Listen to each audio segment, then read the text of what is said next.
Sejam bem-vindos e bem-vindas a mais um programa Gestão de Projetos aqui na Digital Edu.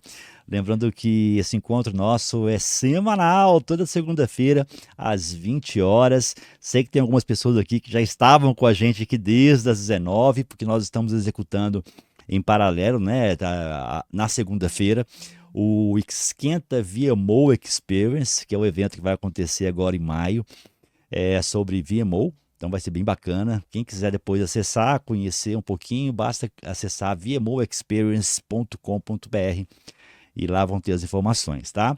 E lembrando que além desse nosso encontro de segunda-feira, nós temos lives diariamente, falando sobre carreira, inovação, tecnologia.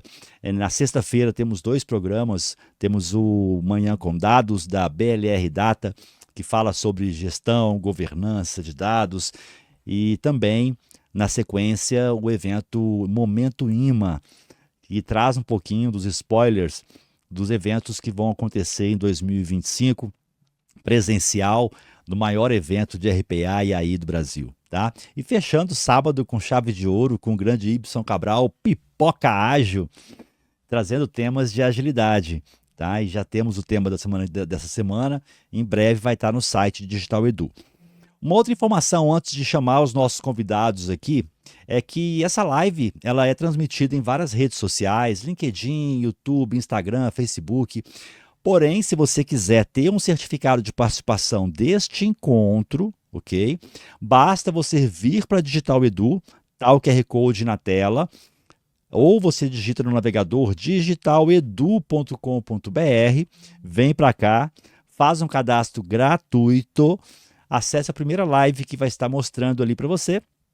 E no final do encontro, eu vou colocar o link para a emissão do certificado. O link de emissão ele só é válido até o final dessa live que está sendo realizada. Então, ela tem um token único.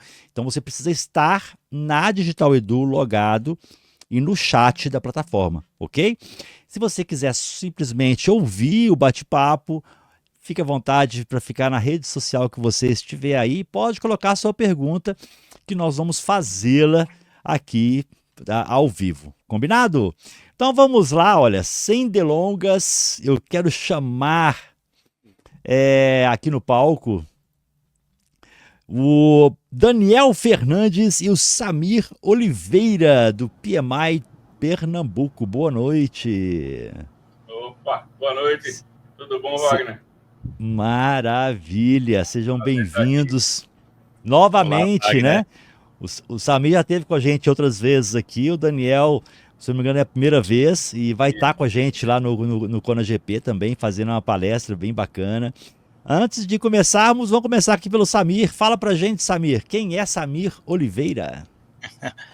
Legal, Wagner, boa noite, muito obrigado aí pelo convite, é uma grande honra estar aqui com meu amigo e parceiro Daniel, e você que também já é um amigo de algumas décadas, algumas horas aí, né, e cara, muito bacana, né, tá? Atualmente eu sou presidente do PMI Pernambuco, né, sou voluntário desde 2020, tenho uma formação de engenharia eletrônica, mas trabalho na área de gestão de projetos há mais de 12 anos, né, e me encontrei aqui também, além da minha rotina de engenharia, no voluntariado com o PMI Pernambuco para conhecer novas pessoas e desenvolver novas habilidades e de vez em quando fazer esses bate-papos aqui com os amigos, que é sempre muito bacana. Maravilha, seja bem-vindo, Samir. Valeu. Daniel Fernandes, quem é Daniel Fernandes?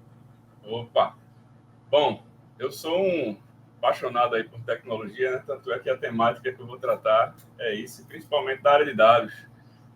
Eu sou o atual diretor de tecnologia do capítulo de Pernambuco, né, do PMI, e sou consultor na área de gestão de projetos e dados na área de Business Intelligence especificamente. E sou um fomentador do uso de dados e dashboards. Uso isso, inclusive, nas minhas consultorias que eu faço, para que a gente possa obter o máximo de informações úteis dos projetos que a gente está gerenciando. Eu acho que isso é uma coisa bem que a gente vai terminar explorando muito no nosso tema de hoje, né? Então, Eu sou esse Maravilha. cara que gosta de dados, gosta de projetos, aliei essas duas formações na minha carreira e venho fazendo isso desde então.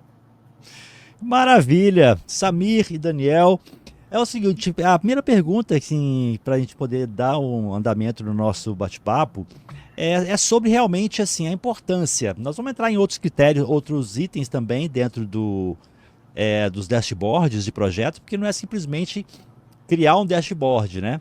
Mas assim, na visão de vocês, qual é a importância do dashboard, de um dashboard bem estruturado para o acompanhamento do projeto e quais são os principais benefícios que ele pode trazer para o time, para os stakeholders de um projeto? Vou liberar aí primeiro para o meu especialista aí, que aí ele vai trazer uma visão mais técnica de construção, e eu falo uma questão mais de usuário, de instigação, de como é que a gente puxa esse bate-papo também. Maravilha. Vai lá, Dani. Muito bom. Bom, assim, a maior importância que eu vejo, Wagner, é que você vai poder centralizar em um local único as principais informações, as informações mais relevantes que você precisa para gerenciar bem o projeto. Então, o fato de você poder realmente ter um canal unificado e não precisar ficar buscando informações em diversos sistemas, em diversas fontes de dados, tem que tirar relatório daqui, tirar relatório dali. E, inclusive, isso está muito associado não só a ter as informações importantes num lugar só, mas esse fato de você ter que ficar buscando, você perde muita produtividade, você gasta muito tempo. E eu vejo muito gerente de projeto tendo que gastar um tempão para fazer, por exemplo, relatório de gerenciamento de projeto e muitas vezes também para poder analisar dados de projeto. Então, você tem que, sei lá, usar exemplos hipotéticos aqui. Vai num project para poder dar uma olhada no cronograma, vai num sistema ERP da empresa para poder pegar as informações financeiras que nem sempre estão no project. E você tem que ficar fazendo esse Frankenstein de uma salada de fontes de informação. Às vezes tem informação de parceiros, de negócio, né, de empresas terceirizadas. De repente, você centralizar isso tudo em uma área única e, principalmente, visualmente muito mais agradável, eu acho que é um dos principais benefícios aí, que traz importância do uso de dashboards na gestão de projetos. Maravilha. Quer contribuir, Samir? Claro, aqui. Realmente, assim, acho que o Dani falou aí a base, né, dessa estruturação, do como é que monta o dashboard, para que serve, né? Mas, assim, na minha visão mais de usuário, realmente, o grande benefício é essa ideia de centralização de dados, né, comunicação. Isso é fantástico, porque você vai ter dados em tempo real disponível para o time todo, né? Então, isso reduz uma série de entraves de comunicação, reduz riscos, né? A gente pode falar um pouco mais na frente, mas dá para a gente ter muito mais previsibilidade do que está acontecendo no projeto, né? Se o dashboard não for feito pensando apenas no passado, né? Claro que dados do passado acaba auxiliando algumas definições, mas tudo isso é basicamente para auxiliar na tomada de decisão, né? Uma decisão muito mais assertiva, baseada em dados. É isso aí. Excelente. E tipo assim, eu acho que o dashboard de projeto, ele vai trazer à tona ali de uma forma visual, de uma forma para que você possa controlar, tomar decisões baseado naquele dashboard, mas que existe algo fundamental que muitas vezes não é atentado ou não se sabe fazer ou não se sabe que tem que fazer isso, que é ter ali uma boa qualidade dos dados estruturados, de onde vem aquela informação, qual é como é que fala, a certeza daquelas informações que estão sendo passados para o dashboard. Eu já tive vários casos de empresas que eu trabalhei onde as pessoas não sabiam realmente como vinham os dados e às vezes questionavam. Pô, por que eu estou vermelho ali? por que que eu estou assim, assim, assado no dashboard? E a pessoa às vezes não sabia responder o porquê. Aí tinha que avaliar o dado e tudo mais, tudo mais. Qual que é a importância disso para vocês? Quais são as atenções que devem ser tomadas na hora de preparar realmente um dashboard? Porque isso vai ficar ali muitas vezes à vista. Em algumas vezes vai ficar na mão de gestores. Mas em alguns casos, né, existe a gestão à vista, que as pessoas colocam ali nos painéis e tudo mais. Como que vocês veem isso, essa ligação? Vou lá, Samir? É, Vai lá, começa aí.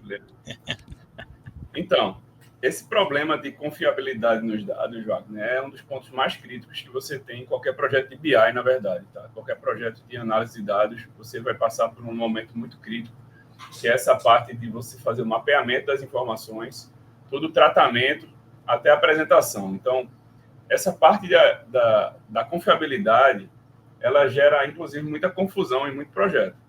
Então, as pessoas... essa informação foi calculada como?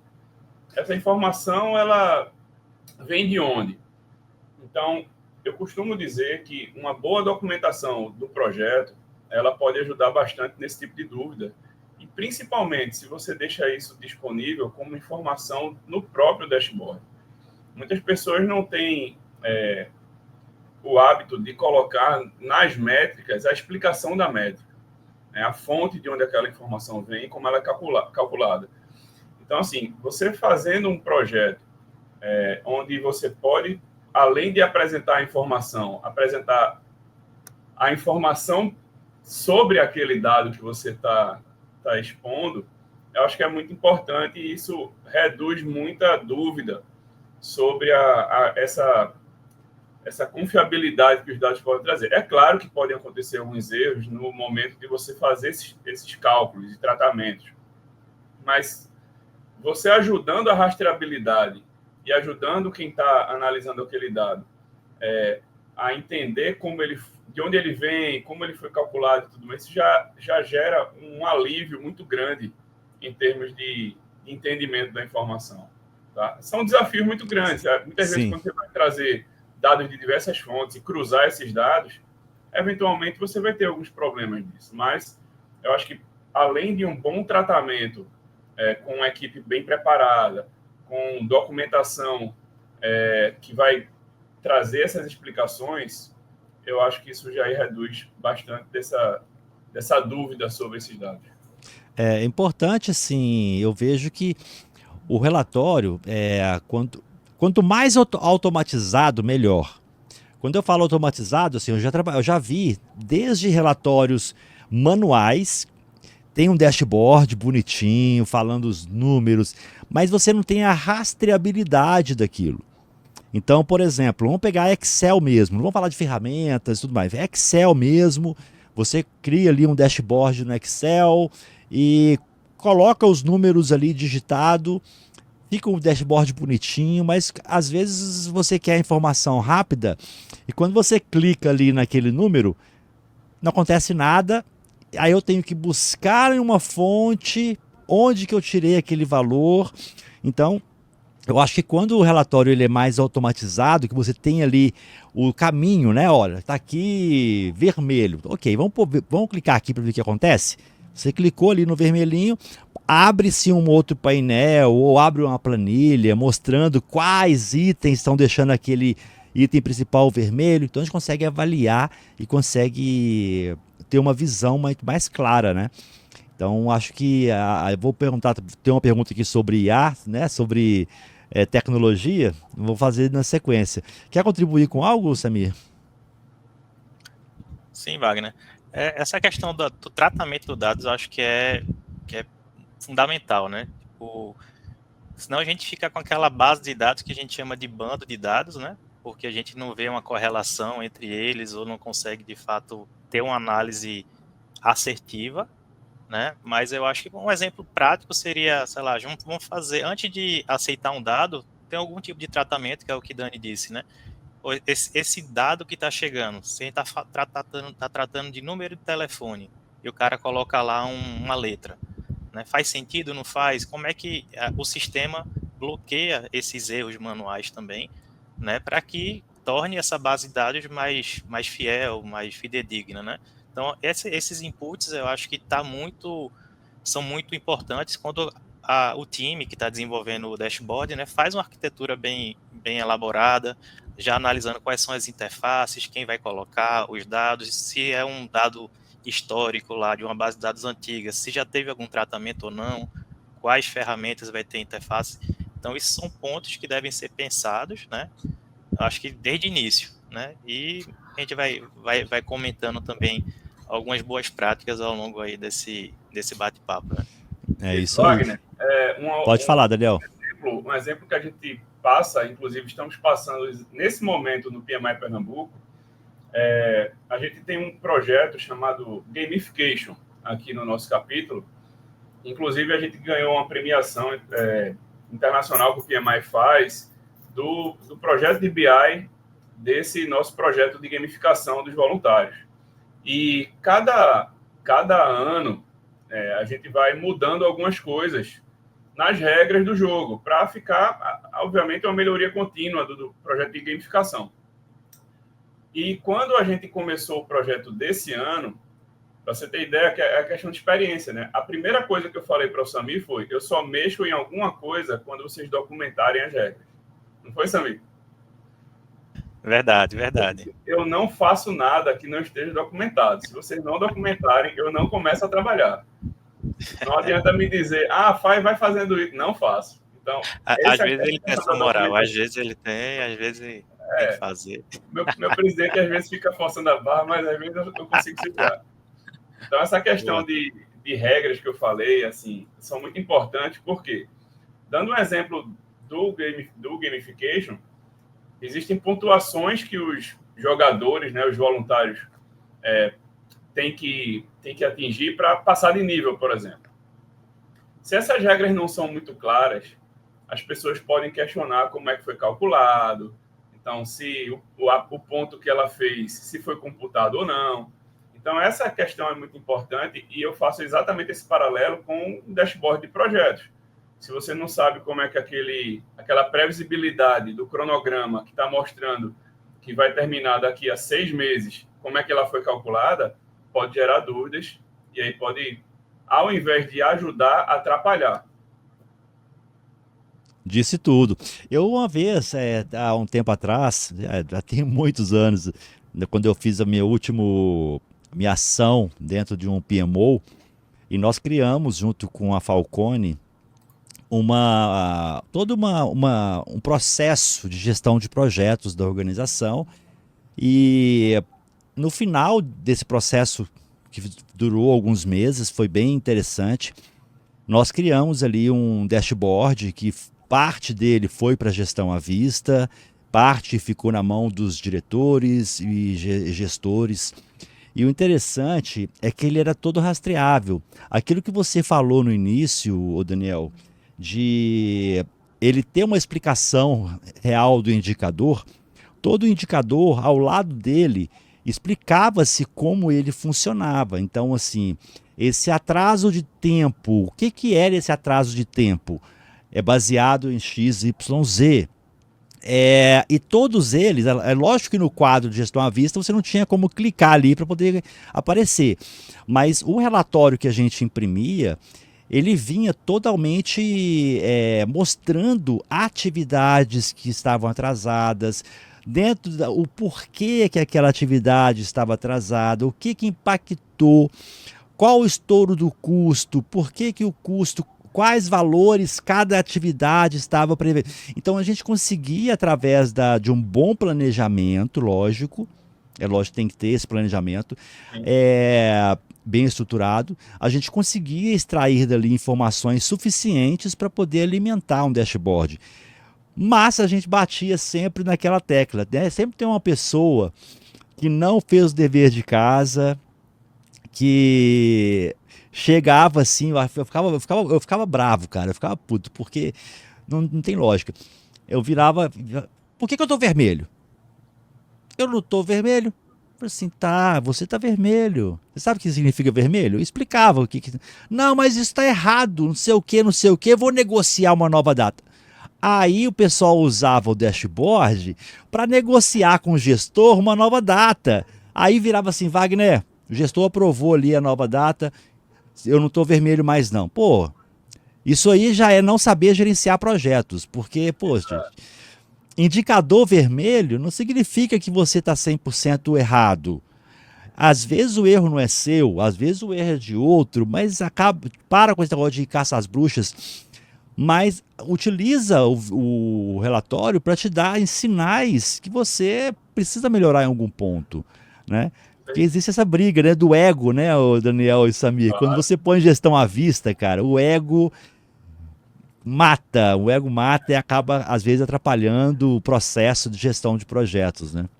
É isso Não mesmo. sei, Tem basicamente isso. um comentário assim que realmente você falou de um exemplo de gestão à vista, né?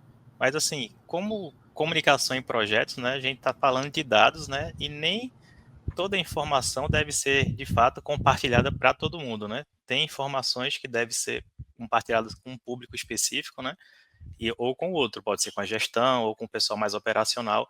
Então é importante ter esse tipo de filtro também, seja por login ou por links de acesso também, porque excesso de informação dificulta, complica e pode criar casos de repente sem necessidade, né?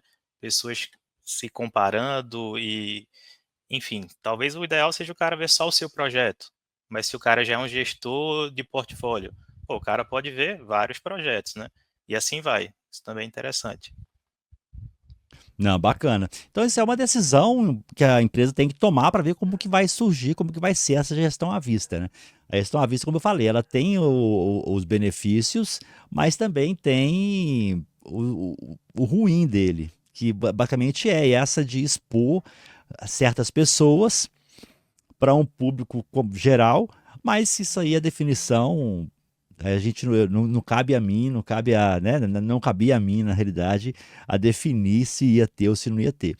Então, assim, com relação ao dashboard, considerando que, né, existem diferentes tipos de projetos, de equipes, vocês acreditam que existe um modelo ideal de dashboard? Eu acho que podem ter informações que são muito comuns na maioria dos dashboards de projetos. Mas um modelo ideal, acredito que não. O que pode acontecer é, assim, a gente terminar encontrando alguns padrões, por exemplo, por indústria. Então, indústria de construção civil, você vai encontrar muitos indicadores semelhantes nos dashboards de acompanhamento de projetos. Mas, mesmo assim, eu costumo dizer que isso tem muito a ver com quem vai analisar, sabe, Wagner? Porque eu posso pegar, já aconteceu isso, inclusive, pegar um projeto de acompanhamento, um dashboard de acompanhamento de projetos de uma construtora, aplicar o mesmo modelo em outra, e ela dizer, não, a gente aqui não gerencia desse jeito, não. A gente aqui não usa essa informação, até porque é o seguinte, isso também vai trazer uma à tona aí uma questão sobre a fonte do dado. Então, a fonte do dado muitas vezes fala muito de como o dashboard é construído. Por conta da a interface gráfica que você chega, muitas vezes vai depender de quais informações você consegue ter. Porque com informações limitadas, você não consegue muitas vezes explorar todo o potencial de um dashboard. Você não vai conseguir explorar todos os gráficos que podem trazer informações relevantes para o projeto. Se você, por exemplo, não tem uma informação muito boa para você fazer a alocação de time, então dificilmente você no dashboard vai conseguir fazer algum tipo de projeção da gestão da alocação das pessoas, né, para fazer, por exemplo, uma análise de superalocação, para fazer uma otimização de alocação de recurso. Então, muitas vezes a gente, por não ter alguns dados, a gente tem que limitar também a parte visual. Então, chega na ponta a limitação, às vezes, da fonte. Tá? E também tem o estilo de cada gestor. Se eu trouxer para a Sami um dashboard da área dele, pode ser que ele vá apresentar para o chefe dele e o chefe dele diz, mas eu não sei ler esse tipo de gráfico, esse tipo de informação para mim é muito detalhada, eu preciso de uma informação de alto nível, não precisa de tanto detalhe. Então, a gente tem que ter um planejamento realmente, projeto a projeto. Pode aproveitar algumas coisas, tá? É bom que aproveite, né? Porque economiza tempo, mas é muito pessoal em relação a como cada gestor quer analisar os seus projetos, sabe? Então, fica difícil. Cada empresa acompanha indicadores diferentes, Uhum. cada gestor tem um nível de conhecimento de análise gráfica diferente.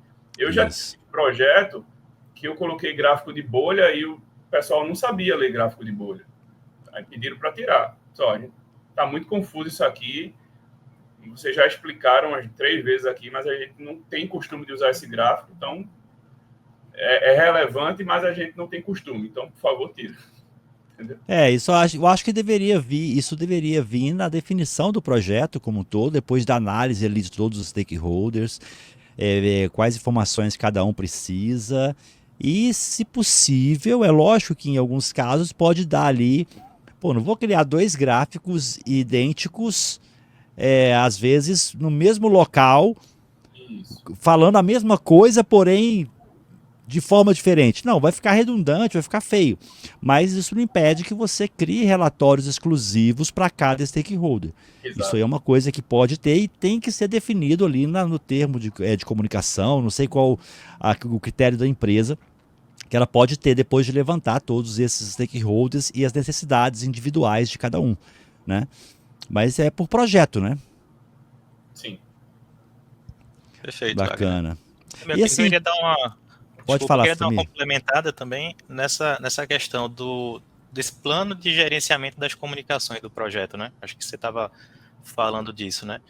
Então, tem a ver com identificar os stakeholders, ver o que é importante para cada um, para fazer esse filtro de critérios. Depende muito desses dados que estão disponíveis, que nem Daniel disse, né? Eu queria trazer aqui 2 exemplos bem distintos, né? Para mostrar que realmente não tem um padrão, né? Eu trabalho lá numa indústria, né? E a gente trabalha com CAPEX, então a gente olha muito a parte financeira, avanço de projeto, né? O planejado versus executado, o andamento do custo, curva S, riscos, satisfação dos clientes, né? Tipo um NPS, né? Então são exemplos de dados que estão lá para a gente acompanhar. Mas já aqui no nosso contexto do voluntariado, né, a gente não tem nada disso, não tem nada de relacionado nesse exemplo do gamification aí, a gente não fala de custos lá, né? Isso. A gente já fala de engajamento de voluntários, né? E qual seria um bom dashboard para analisar engajamento de voluntário, né? Então, é uma construção meio que do zero, baseada em muita conversa aí, né? Então, o Daniel às vezes me chama lá o Product Owner, né? Que a gente, Meu a gente PO. fala, o PO, né? Então, a gente tem um time muito bacana lá que a reunião é muito legal, cara. Assim, é muita ideação, é reunião de trabalho mesmo, mas é muita conversa no sentido, cara, vamos criar isso, vamos criar aquilo, né? Aí quando a gente cria as missões impossíveis, manda para o especialista aí ele mata no peito e resolve. Mas é muito massa. Então, assim, muito. Tem que ser muito adaptável, né? À realidade e o contexto da equipe, do ambiente que está atrelado e que nem Dani falou também, não adianta, assim, se for algo muito pesado, tem que ter um treinamento para o cara usar bem os dados, né? Então tem que ser um negócio que você vai pegando mais fácil, mais simples, o usuário vai aprendendo, vai se desenvolvendo e você vai evoluindo o dashboard junto, né? É isso aí. Disse tudo. E existe assim, quais são assim os erros mais comuns que vocês observam na criação dos dashboards? Você levantou a bola na sua fala anterior. Não ouvir no início do projeto as necessidades específicas de cada stakeholder, de cada parte envolvida. Então, erro clássico é achar que tem padrão.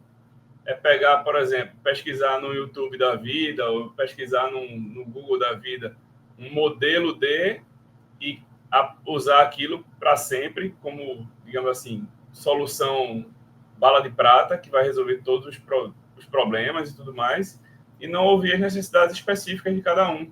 Não entender o nível de conhecimento e de digamos assim, envolvimento que cada pessoa vai ter. às vezes, Wagner, até a forma como ela vai consumir o dashboard faz com que você faça algo diferente. Vou dar um exemplo. Eu tive cliente que assim, já deixou de usar dashboard porque ele não era muito bom para ver no celular. Então, a gente fez uma versão específica para os dados que eram mais importantes para esse cliente, para o celular. E tem muita gente que não tem esse cuidado, tem muita gente que libera um dashboard, e aí você, quando vai ver a experiência de usuário da pessoa utilizando no dispositivo que ela tem contato a maior parte do tempo, que é o celular, ela está o tempo todo dando zoom e virando a tela, e, sabe, não é um consumo interessante daquele mesmo dashboard que está numa tela de computador, de você utilizar o mesmo numa tela de um celular. Então, até esse cuidado de qual dispositivo que vai ser utilizado, a forma de consumo, fazer, inclusive, a gente tem uma visão que muitas vezes ela é dividida em níveis hierárquicos, né? Então, eu posso fazer uma versão de um dashboard para um nível estratégico, tático e operacional, com mergulhos de informação de acordo com a necessidade. E mesmo assim, a gente ainda encontra nível, por exemplo, gestores no nível estratégico, diretores e tudo mais, CFO, por exemplo, que gosta de ver o detalhe.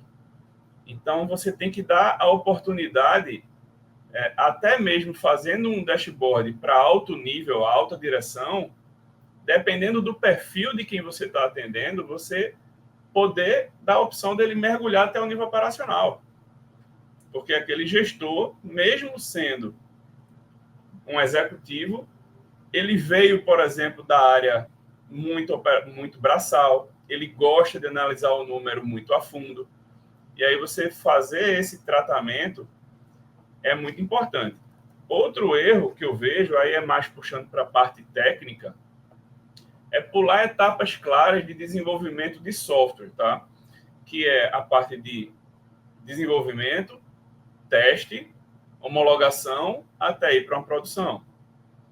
Então, muita gente pula essas etapas e aí apresenta dados errados, e quando você apresenta dado errado para certos públicos, você não consegue recuperar a confiança daquele trabalho. O pessoal começa a colocar, os dados ali estão tudo errado, não tenho confiança não, quero a planilha. Que é como você falou, na planilha eu consigo ver a fórmula. Na planilha eu posso mexer no dado. Enfim, aí você perde a confiança, para recuperar é muito difícil, sabe? Então tem alguns desses erros aí, são mais comuns em projetos de dashboard.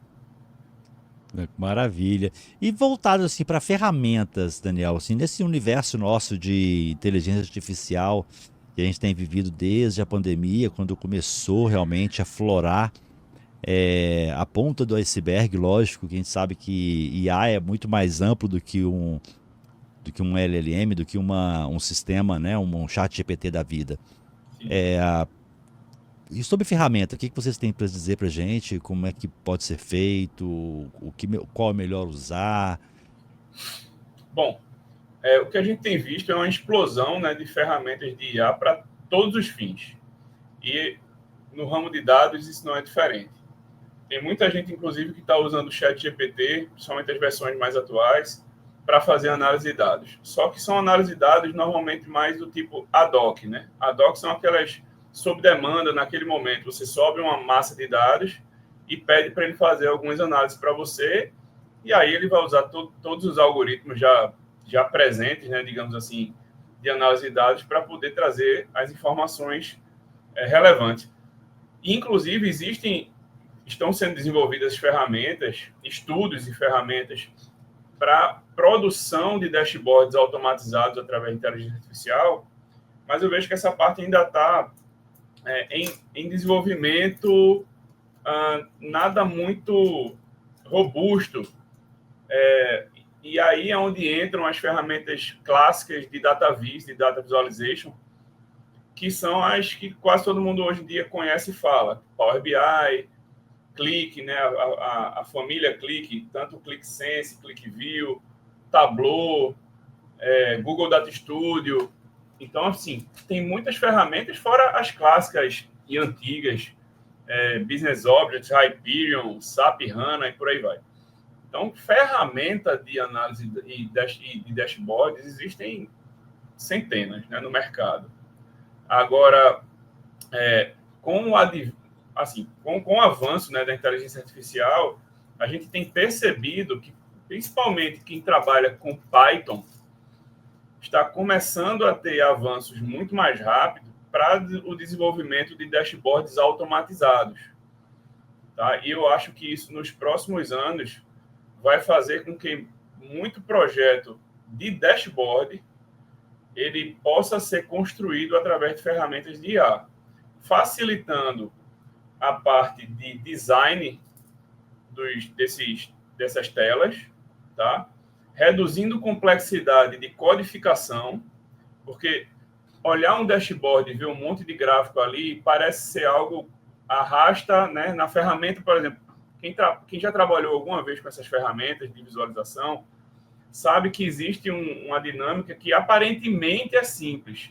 Você arrasta um gráfico para a tela, vai organizando ali os seus gráficos e vai colocando os dados. Ferramentas low code, né? Exato. Mas certos cálculos, eles são complexos.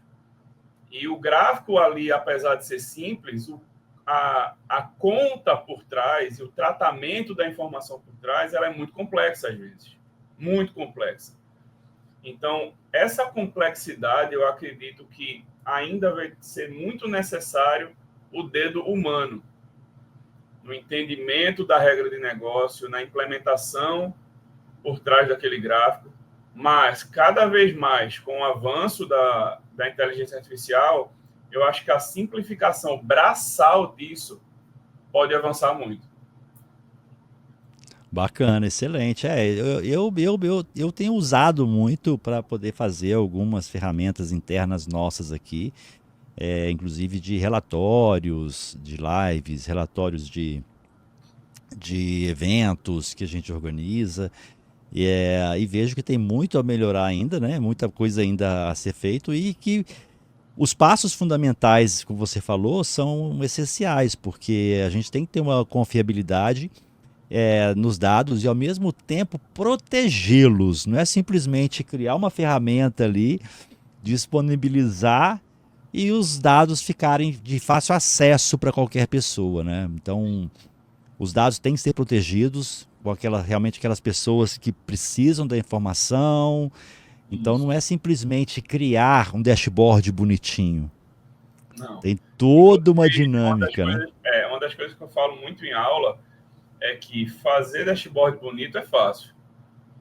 Difícil é fazer um dashboard visualmente agradável, que seja muito funcional e que o seu usuário realmente use muito.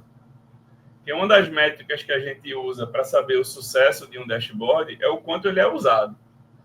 Tem muito projeto que, veja, pedir é muito bom, né? Quem não gosta de pedir? Então, quando a gente entra numa empresa e começa a mostrar dashboards, todo mundo quer. Aí, poxa, eu quero isso para o meu projeto, eu quero analisar o meu projeto dessa forma.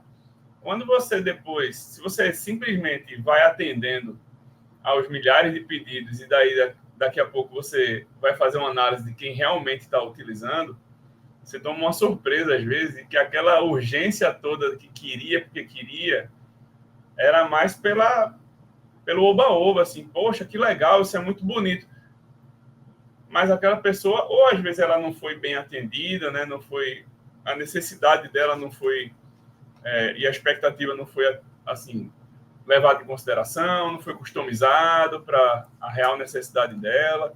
Então, tem muita coisa por debaixo dos panos aí para ser tratado, sabe? Não é só o dashboard bonitinho. A gente vê muito isso em YouTube, né? Faça aqui um curso e tal. Aí dashboard neon e tal, bem bonitão.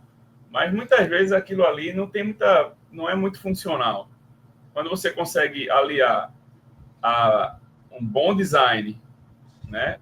Isso tem pano para manga para uma live inteira, só falando de design de informação, sabe? De processos cognitivos, de como o ser humano analisa informações. Isso aí é maravilhoso, mas é muito mais profundo. Quando você consegue aliar as duas coisas, aí sim é o sucesso. Que maravilha. E Ô, assim, Wagner, ó, pode falar, desculpa Samir. aí. Eu queria trazer um caso também, né? Que o Dani falou aí, deu um insight aqui. É que já existiam casos de eu pedir acesso a um dashboard lá na empresa, por exemplo, né? Dizer, que eu quero ter acesso porque eu quero analisar tal. E quando eu abri, de fato, era uma versão ainda muito preliminar e tinha grande dificuldade de leitura dos dados, né? Era um problema realmente de design, de inconsistência, né? Dependendo dos dados que você escolhia, ficava um azul clarinho, um azul escuro, você não conseguia ler. E isso, de fato, era algo que me desmotivou a voltar lá e ficar olhando. Eu disse, pô, agora eu tenho acesso, mas eu não consigo ler direito. E um dos problemas também foi a falta de atualização em tempo real. Então, assim, eu tinha um delay de um mês. Então, assim, não faz muito sentido eu ver dados financeiros de um mês para trás. Assim, pode ver como histórico, né?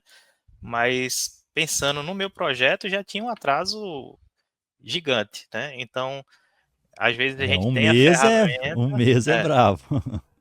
então assim, a gente tem que fazer controles manuais para subir aquilo no BI e tirar, ganhar algumas semanas. Então, assim, eu estava num projeto bem crítico, né, com controle de custo bem severo, né? Então eu tinha que ir lá manualmente, falar com o pessoal da controladoria, ajustar alguns dados e pedir para subir, mas não era o fluxo real, né? Então é algo que de fato eu como usuário eu disse, pô, não vale a pena. É melhor eu voltar aqui para minha planilha Excel, eu analiso, já puxo os dados, né? Então acho que é um pouco disso, né? Definição da arquitetura, quem tem que ter o acesso, atualização em A, tempo real, eu acho que é a fundamental para forma de de fato ser algo atualização. que engaje, né, as pessoas, né? E assim, o visual bonito, eu acho que É. vale muito, muito a pena, né? Porque desmotiva se não for, mas eu acho que a confiabilidade daqueles dados também, né? Se você, nem Dani falou, né? Se fez um negócio, começou a usar e não tá legal. Não é assim, é o cara, tudo bem, eu acesso, mas me dê a planilha também, né? Então, assim, já perdeu o sentido do negócio, né? É. Uma Eu coisa, sabe, aqui. Wagner, né? Existe uma tendência muito grande quando você entra com projetos de BI na área de projetos, é que, então eu quero agora tudo analisar com dashboard. Tudo eu quero um dashboard. Para tudo eu quero um dashboard. E isso não é legal, porque tem muita informação que ela é muito pontual, Uhum. sabe? Então, o custo-benefício de você desenvolver, às vezes, um dashboard para algo que vai ser usado pontualmente, muitas vezes não é interessante, sabe? Então, essa análise crítica é muito importante também, para que você realmente foque os esforços para levar os dados para um dashboard, do que realmente é importante. Análises pontuais podem continuar e devem continuar sendo feitas pontualmente no Excel. Veja, tem muita gente que tem. Eu escuto isso muito de alunos em cursos de Power BI dizendo: vou acabar com minhas planilhas. Não vai. Veja, na minha opinião, inclusive, uma das ferramentas mais úteis para análise de dados é o Excel. A questão é que talvez nem tudo que você vá fazer com Excel você deva deixar no Excel. E aí você tem um ganho, principalmente de produtividade, quando você automatiza. Aí eu vou reforçar o que Sam me falou, né? A automatização de um processo de trabalho indo para um dashboard pode economizar horas e horas e horas dos profissionais, sabe? Mas aquelas análises que vão ser feitas ali pontualmente e tal, não sei o quê, deixa no Excel mesmo, cara. O Excel é muito bom para isso. Inclusive, assim, eu tenho aqui na Digital Edu, né? Eu tenho várias empresas que fazem eventos com a gente aqui na plataforma. E uma coisa que alguns deles pediram, Wagner, eu quero saber o seguinte: em tempo real, quantas pessoas estão inscritas no meu evento e eu quero um botão para poder exportar a lista. Só isso, mais nada. não quero gráfico, não quero nada. Então, assim, às vezes o simples resolve o problema das pessoas. Então a gente tem que avaliar isso, né? Simplificando até o nosso bate-papo aqui. Então, às vezes, o básico, né? Como até a máxima, né? Que às vezes o menos é mais. É você simplificar o processo para poder dar para as pessoas a informação que elas precisam. E assim, nós estamos chegando ao final do nosso bate-papo, e eu sei que vocês, né, do PMI de Passou rápido, hein? Pernambuco, passa rápido, cara. São 46 já. Realmente eu gosto de terminar um pouquinho antes para poder dar as dicas finais pro pessoal. E assim, eu sei que vocês vão ter aí no mês de maio, se eu não me engano, um evento. Samir, fala pra gente um pouquinho sobre o evento, cara. Isso, Wagner. Obrigado aí pelo espaço, cara. Só para dar uma reforçada ao convite, né? Agora, 29 de março, teremos o nosso PM Day lá em Caruaru, que é um evento presencial, né? Mas é um congresso, né? Que a gente sempre tem feito, a gente faz anualmente aqui em Recife, é o nosso CGPL, e esse ano a gente está fortemente também indo para o interior, né? Então fizemos em fevereiro em Belo Jardim, foi um grande sucesso, tá? Com o nosso Brent Agreste, que fica lá em Caruaru, com a organização dele, e agora é a vez de Caruaru mesmo. Então o pessoal está bem animado, já temos palestrantes definidos, workshops, né? O time vai estar lá em peso, vai ser muito bacana. Então eu convido aí fortemente quem estiver ali em Caruaru e nas redondezas, né? Não deixe de comparecer, né? São vagas limitadas, não é um espaço tão grande, não é? A gente não conseguiu um espaço tão grande como a gente faz aqui, mas é um espaço muito bacana, né? Vai ser uma parceria lá no Armazém da Criatividade. A Pamela, parceira nossa, disponibilizou lá e, enfim, já está a venda rolando. A gente ainda está no primeiro lote, então vai ser um evento fantástico, né? Vamos ter também análise de dados, vamos falar de IA, falar de engajamento, liderança, né? Tudo que está aí na boca do povo a gente vai aprofundar, mas com dados reais e com pessoas que executam a prática. Essa é a temática aí. Olha que maravilha. Até coloquei no chat pro pessoal aqui.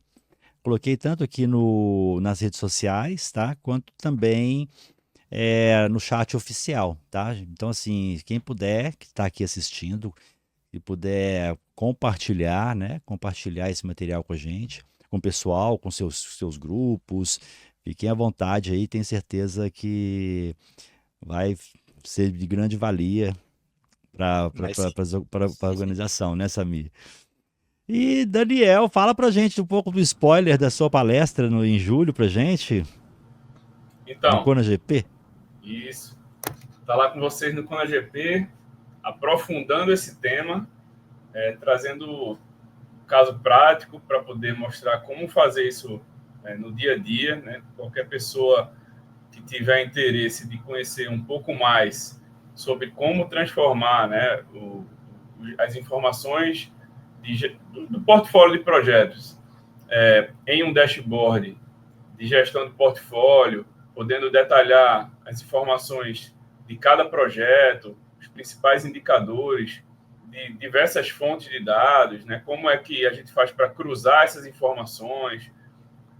Eu vou fazer essa palestra exemplificando de como fazer isso no Power BI, que é a ferramenta atualmente mais falada e mais conhecida do mundo para desenvolver dashboards dessa forma. Então, a gente vai se ver lá, detalhar um pouco mais sobre as questões técnicas, de visual, de ferramentas que podem alimentar esses dashboards. Então, acho que vai ser bem bacana. Maravilha, excelente. E novamente, é um prazer. Quero deixar aqui aberto para cada um de vocês aqui fazer as considerações finais e despedir dessa turma maravilhosa que está com a gente, das pessoas que vão assistir as gravações. Vamos começar aqui pelo Samir. Opa, Wagner, mais uma vez, meu velho, muito obrigado aí pela oportunidade, pela parceria de sempre, tá? É muito legal você dar essa visibilidade para os capítulos do PMI, né, e particularmente aqui com o PMI Pernambuco, né, a gente tem o maior prazer de compartilhar todo o trabalho que a gente faz, né, nosso foco, né, nosso propósito é causar impacto na sociedade, né, a gente quer melhorar o mundo através de projetos, né, Então, esse aqui, sem dúvida, é um grande ambiente, né, propício a isso, né, com uma visibilidade muito bacana. E é muito legal, cara, trabalhar com você, com o Daniel, com pessoas aí colaborativas, né, e experientes. Então, precisando, conte comigo, conte com o PMI Pernambuco. Maravilha. O Daniel falou um pouquinho sobre a palestra, mas deixar as considerações finais aí, Daniel, despedido da turma que está com a gente. Boa. Agradecer a todo mundo, né, que está assistindo aí ao vivo e a todo mundo que assistir posteriormente à gravação. E reforço aí o que o Samir falou. Esse espaço que você traz é muito importante, de grande visibilidade aí para o gerenciamento de projetos como um todo, trazendo temas relevantes sempre, muita coisa bacana para ajudar profissionais de todos os níveis, né? O interessante é isso, que são temas abordados que atingem diversas áreas do gerenciamento de projetos e para profissionais de todos os níveis, tanto profissionais mais avançados, mais sêniores, quanto profissionais que estão iniciando em sua jornada aí no gerenciamento de projetos, que podem ver opções, por exemplo, de questões mais técnicas, né, como essa área de dashboards, de relatórios, que é uma área tão importante para um perfil de analista de projetos, que a gente tem visto uma crescente, né? Então, muitos gerentes de projetos de grandes corporações, de grandes projetos, precisam de pessoas para analisar dados dos projetos para poder tomar decisão, né? Então, a tomada de decisão, que é o grande calo de muito gestor, ela precisa cada vez mais ser embasada em dados, né? Em dados fidedignos, dados úteis e reais, então, e com uma boa qualidade. E visualmente agradáveis e atualizados com uma grande frequência, sem dar muito trabalho, né? Para alguém estar manualmente tendo que catar dados de um monte de lugar e cruzar numa planilha. Então, essas ferramentas aí ajudam bastante. É isso. Agradeço a oportunidade mais uma vez, Wagner, a você. Que maravilha. Daniel e Samir, gratidão pela parceria, né? O PMI de Pernambuco que apoia o nosso evento, o CONAGP. E já deixo aberto aqui para definirmos novos temas para trazer para essa audiência maravilhosa que acompanha a gente semanalmente, tá? E nos encontraremos lá no evento e já desejo boa sorte aí no dia 29 agora de maio, no evento de vocês, tá? Valeu. Vamos compartilhar com o pessoal aqui também, pode ficar tranquilo. Combinado, Wagner. Obrigado, meu velho. Grande abraço. Maravilha. Um abraço, Daniel. Um abraço, Samir. Tchau, tchau. Até mais, gente. Tchau. Fantástico, gente. Excelente bate-papo. Então, quem não segue o PMI de Pernambuco, já siga também. Visita o site. Se você é da região, se associe, né? Se afilie ao PMI de Pernambuco, porque eu tenho certeza que você vai ter muitas oportunidades de adquirir conhecimento, de fazer networking, que é muito importante nessa área, tá? E para fechar, lembrando que essa live está transmitindo nas redes sociais e na página oficial da Digital Edu. Então, se você quiser ter o certificado de participação deste encontro, vem para a Digital Edu, está na tela o QR Code, tá? digitaledu.com.br, faz um cadastro gratuito e vem na live de hoje. E você vai clicar no link que nós estamos disponibilizando agora no chat. Então, quem tiver na rede social, dá tempo de vir aí ainda. São 5 minutinhos que esse token vale. Ele é um token que ele tem um token, na realidade, nesse link, que tem uma validade, tá? Então, ele dura mais ou menos 5 a 6 minutinhos a partir do momento que eu coloco ele no chat. E eu estou colocando ele agora aqui, ó. Vamos lá. Vai ser a partir de agora, ó. Tá aqui, ó, o pessoal Arthur, Gustavo, Eduardo, Thiago, ó. Tá aqui o link para emissão de certificado, para quem está aqui já na Digital Edu. Basta clicar. Assim que você clicar, se você nunca emitiu certificado na Digital Edu, você vai ter a oportunidade de alterar o seu nome, colocar da forma que você quer que saia no certificado, tá bom? Esse nome que você vai colocar nesse link não interfere o nome que está no chat, beleza? Para você alterar o nome do chat, você precisa ir em meu painel, na parte superior, depois em configurações, aí ali você vai ter um local que você pode alterar o nome de participação no chat, tá? Então, se você já emitiu o certificado na Digital Edu, assim que você clicar nesse link, vai clicar depois em emitir o certificado, solicitar certificado, quer dizer, já vai abrir na sua tela, você pode baixar, tá bom? E para quem fizer sentido, quiser conhecer um pouquinho mais sobre o Kona GP, que é o nosso evento que vai acontecer em julho, e vai ser bacana que esse ano nós estamos com uma parceria com o Instituto Information Management, com a ABInfo, e o primeiro dia de evento vai ser dentro do maior evento de RPA e de inteligência artificial que existe no Brasil. Vai ser em São Paulo, nos dias. Vai começar o Kona GP no dia 16, mas o evento que nós estamos com parceria vai começar no dia 15. Então, vai ser lá no Frei Caneca, no Centro de Convenções do Frei Caneca, o andar inteiro. Gente, é um evento maravilhoso, muitos expositores, e você vai ter a oportunidade ali de estar com a gente pela primeira vez, o time do Kona GP, encontrando em São Paulo. E também, depois, teremos mais 2 dias online. Então, o Kona GP em si vai começar no dia 16, dentro do evento, e vamos ter mais 2 dias online, como sempre fazemos. Então vai ser um dia presencial com transmissão ao vivo, online também, para quem não pode ir até o local, mais 2 dias online. Então, para quem quiser conhecer, entra na Digital Edu, entrou na Digital Edu, na parte superior vai ter um menu chamado Eventos, e ali vão ter as opções de eventos que nós estamos organizando, tá bom? Gente, o link, ó, Vida de Sol e Mar colocou aqui no YouTube. Para ter o certificado de participação, tem que vir aqui para Digital Edu, tá? digitaledu.com.br. Eu não sei qual link você pediu, eu vou colocar aqui para você o link que o Samir compartilhou, tá? Às vezes está pedindo o link que ele compartilhou, deixa eu colocar aqui. Opa, pronto, vou colocar o link que o Samir compartilhou. Cadê, gente? Tá aqui, ó. Tá aí o link que o Samir compartilhou. E vou colocar também para emissão do certificado, tá? Para emissão do certificado, você tem que vir para a Digital Edu, depois da Digital Edu, faz um cadastro gratuito e clica na live de hoje, ok? Gente, sucesso! Até a próxima! Qualquer dúvida, estamos à disposição de vocês. Um abraço!